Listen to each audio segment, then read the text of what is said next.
परमेश्वरका दैनिक वचनहरू।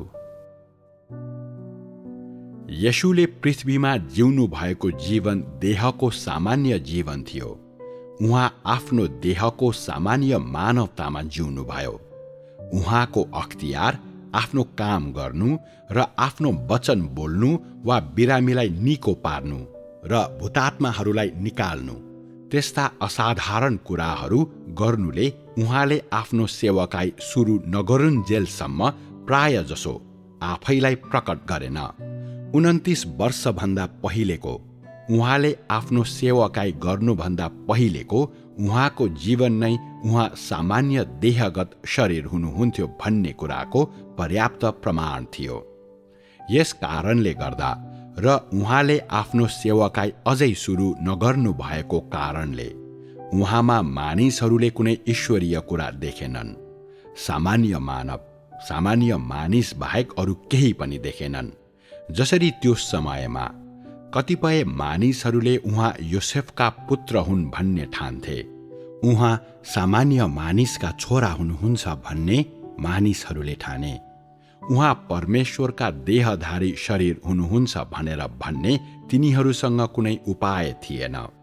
आफ्नो सेवकाईको अवधिमा उहाँले धेरै आश्चर्य कर्महरू गर्नुहुँदा समेत धेरै जसो मानिसहरूले उहाँ योसेफका पुत्र हुनुहुन्छ भनेर भने, किनभने उहाँ सामान्य मानवताको बाहिरी भेषसहितका ख्रिस्ट हुनुहुन्थ्यो।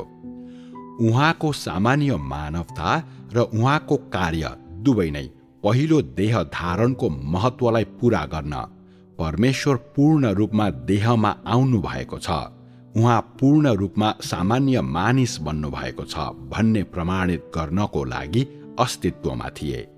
उहाँले आफ्नो काम सुरु गर्नुभन्दा पहिलेको उहाँको सामान्य मानवता उहाँ सामान्य देह हुनुहुन्छ भन्ने कुराको प्रमाण थियो।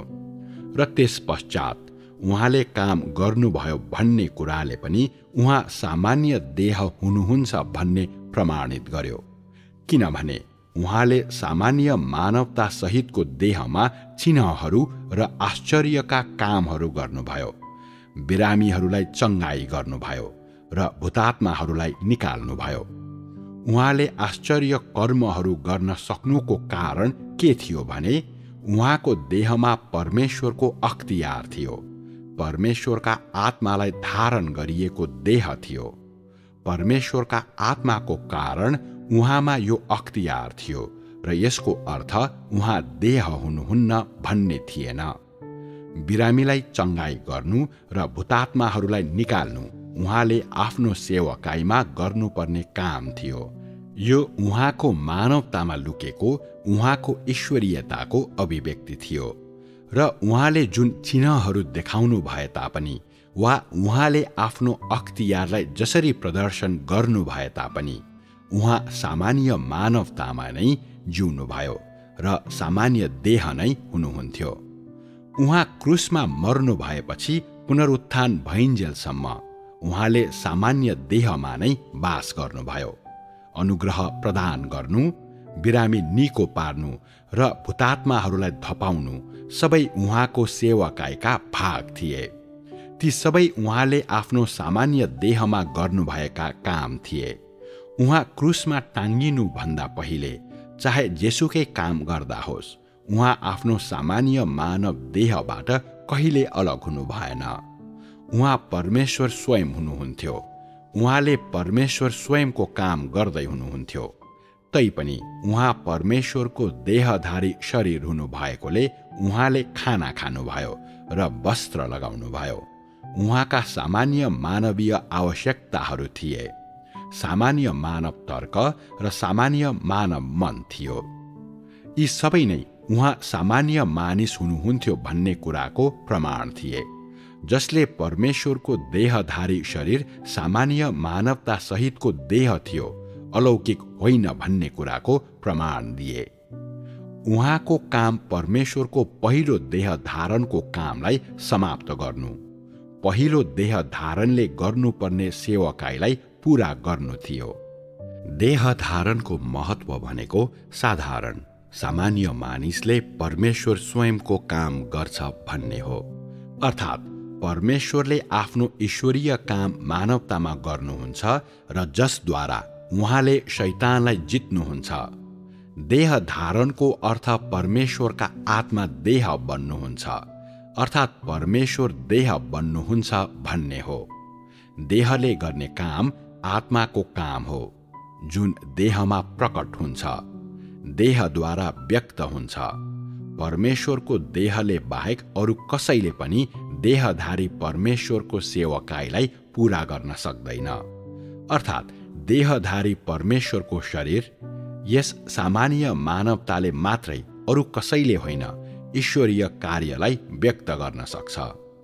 यदि उहाँको पहिलो आगमनको अवधिमा 29 वर्षको उमेरभन्दा पहिले परमेश्वरसँग सामान्य मानवता नभएको भए, यदि उहाँ जन्मने बित्तिकै उहाँले आश्चर्य कर्महरू गर्न सक्नु भएको भए, उहाँले बोल्न सिक्ने बित्तिकै उहाँले स्वर्गको भाषा बोल्न सक्नु भएको भए, यदि उहाँले पृथ्वीमा पाइला टेक्नु भएकै क्षणमा सारा सांसारिक कुराहरूलाई बुझ्न, हरेक व्यक्तिका विचार र अभिप्रायहरूलाई जान्न सक्नु भएको भए, त्यस्तो व्यक्तिलाई सामान्य मानिस भनेर भन्न सकिँदैन थियो र त्यस्तो देहलाई मानव देह भनेर भन्न सकिँदैन थियो।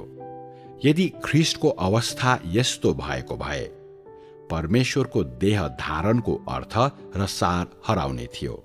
उहाँमा सामान्य मानवता छ भन्ने कुराले उहाँ शरीरमा देहधारी हुनुभएका परमेश्वर हुनुहुन्छ भन्ने प्रमाणित गर्छ। उहाँले सामान्य मानवको वृद्धि हुने प्रक्रिया भएर जानुहुन्छ भन्ने तथ्यले उहाँ सामान्य देह हुनुहुन्छ भन्ने कुरालाई थप प्रदर्शन गर्छ। यसका साथै उहाँ परमेश्वरको वचन, परमेश्वरका आत्मा नै देह हुनुभएको हो भन्ने प्रमाणित गर्न उहाँको काम नै पर्याप्त छ। उहाँको कामका आवश्यकताहरूको कारण परमेश्वर देह बन्नुहुन्छ। अर्को शब्दमा भन्दा कामको यो चरणलाई देहमा नै गरिनुपर्छ, सामान्य मानवतामा नै गरिनुपर्छ। वचन देह बन्नुहुन्छ को पूर्व शर्त यही नै हो, किनभने वचन देहमा देखा पर्नुहुन्छ र परमेश्वरका दुईवटा देह धारणहरूको पछाडिको साँचो कथा यही नै हो। येशूले आफ्नो जीवनभरि आश्चर्य कर्महरू गर्नुभयो।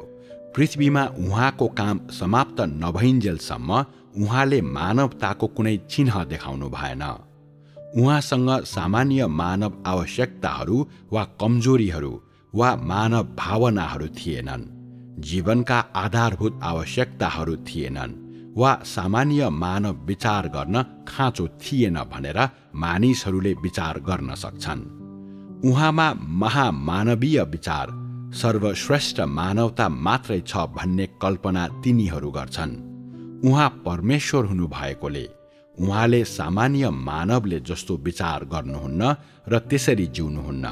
सामान्य मानिस, वास्तविक मानिसले मात्रै सामान्य मानव विचारहरू सोच्न सक्छ र सामान्य मानव जीवन जिउन सक्छ भन्ने विश्वास तिनीहरू गर्छन्। यी सबै मानव विचारहरू र मानव धारणाहरू हुन् र यी धारणाहरू परमेश्वरको कामका मूल अभिप्रायहरूका विपरीत बहन्छन्। सामान्य मानव सोचाइले सामान्य मानव तर्क र सामान्य मानवतालाई कायम राख्छ। सामान्य मानवताले देहका सामान्य कार्यहरूलाई कायम राख्छ र देहका सामान्य कार्यहरूले देहको सामान्य जीवनलाई यसको पूर्णतामा सक्रिय गर्छ। त्यस्तो देहमा काम गरेर मात्रै परमेश्वरले आफ्नो देह धारणको उद्देश्यलाई पूरा गर्न सक्नुहुन्छ। यदि देहधारी परमेश्वरको देहको बाहिरी भेष मात्रै थियो तर सामान्य मानव विचारहरू सोच्नु हुन्न थियो भने यो देहमा मानव तर्क हुने थिएन। वास्तविक मानवता हुने कुरा त परै जाओस्। मानवता बिनाको यस्तो देहले कसरी देहधारी परमेश्वरले गर्नुपर्ने सेवकाईलाई पूरा गर्न सक्नुहुन्छ? सामान्य मनले मानव जीवनका सम्पूर्ण पक्षहरूलाई कायम राख्न सक्छ। सामान्य मन बिना व्यक्ति मानव हुने थिएन। अर्को शब्दमा भन्दा सामान्य विचारहरू सोच्न नसक्ने व्यक्ति मानसिक रोगी हो र मानवता नभएको तर ईश्वरीयता मात्रै भएको ख्रीष्टलाई परमेश्वरको देहधारी शरीर भन्न सकिँदैन। त्यसकारण परमेश्वरको देहधारी शरीरमा कसरी सामान्य मानवता नहुन सक्छ? ख्रीष्टमा कुनै मानवता छैन भनेर भन्नु के ईश्वर निन्दा हुँदैन र? मानिसहरू संलग्न हुने सबै क्रियाकलापहरू सामान्य मानव मनको सञ्चालनमा निर्भर हुन्छ। यो बिना मानिसहरूले छाडा व्यवहार गर्ने थिए। तिनीहरूले कालो र सेतो, असल र खराब बीचको भिन्नतालाई समेत छुट्याउन सक्दैनथे र तिनीहरूमा कुनै पनि मानव नैतिकता र सदाचार सिद्धान्तहरू हुने थिएन। त्यसरी नै यदि देहधारी परमेश्वरले सामान्य मानवले जस्तो विचार गर्नुहुन्न थियो भने उहाँ वास्तविक देह, सामान्य देह हुनुहुने थिएन। बिना सोचाइको त्यस्तो देहले ईश्वरीय कामलाई लिन सक्ने थिएन। उहाँ सामान्य देहका क्रियाकलापहरूमा सामान्य रूपमा संलग्न हुन सक्षम हुनुहुने थिएन। पृथ्वीमा मानिसहरूसँग एकसाथ जिउने कुरा त परै जाओस्। अनि त्यसैले परमेश्वरको देह धारणको महत्व परमेश्वर देहमा आउनुको खास सार नै हराउने थियो। देहधारी परमेश्वरको मानवता देहमा सामान्य ईश्वरीय कार्यलाई कायम राख्नको लागि अस्तित्वमा छ। उहाँको सामान्य मानव सोचाइले उहाँको सामान्य मानवता र उहाँका सबै सामान्य भौतिक क्रियाकलापहरूलाई कायम राख्छ। उहाँको सामान्य मानव सोचाइ देहमा परमेश्वरका सारा कार्यलाई कायम राख्नको लागि अस्तित्वमा छ भनेर भन्न सकिन्छ। यदि यो देहमा सामान्य मानव मन थिएन भने परमेश्वरले देहमा काम गर्न सक्नुहुने थिएन र उहाँले देहमा जे गर्नु आवश्यक छ त्यसलाई कहिल्यै पनि पूरा गर्न सकिँदैन थियो। देहधारी परमेश्वरमा सामान्य मानव मन भए तापनि उहाँको काम मानव विचारद्वारा मिलावट भएको छैन। उहाँले मानव मन भएको मानवता धारण गर्ने पूर्व शर्तसहित सामान्य मनसहित मानवतामा काम गर्नुहुन्छ। सामान्य मानव विचारको अभ्यासद्वारा होइन। उहाँका देहका विचारहरू जति नै उत्कृष्ट भए तापनि उहाँको काम तर्क वा विचारबाट कलङ्कित छैन। अर्को शब्दमा भन्दा उहाँको काम उहाँको देहको मनद्वारा पैदा भएको हुँदैन, तर यो उहाँको मानवतामा ईश्वरीय कार्यको प्रत्यक्ष अभिव्यक्ति हो। उहाँका सबै काम उहाँले पूरा गर्नै पर्ने सेवकाई हो र यी मध्ये कुनै पनि उहाँको मस्तिष्कमा पैदा हुँदैन। उदाहरणको लागि बिरामीलाई चङ्गाई गर्नु, भूतात्माहरूलाई निकाल्नु, क्रुसीकरण उहाँको मानव मनका उपजहरू थिएनन् र मानव मन भएको कुनै पनि मानिसले ती हासिल गर्न सक्ने थिएन। त्यसरी नै आजको विजयको काम देहधारी परमेश्वरले पूरा गर्नै पर्ने काम हो, तर यो मानव इच्छाको काम होइन। यो उहाँको ईश्वरीयताले गर्नुपर्ने काम हो, जुन काम गर्न कुनै पनि देहगत मानिस सक्षम छैन।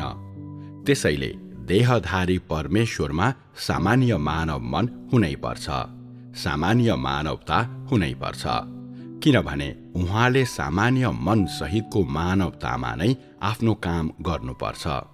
देहधारी परमेश्वरको कामको सार, देहधारी परमेश्वरको खास सार यही नै हो।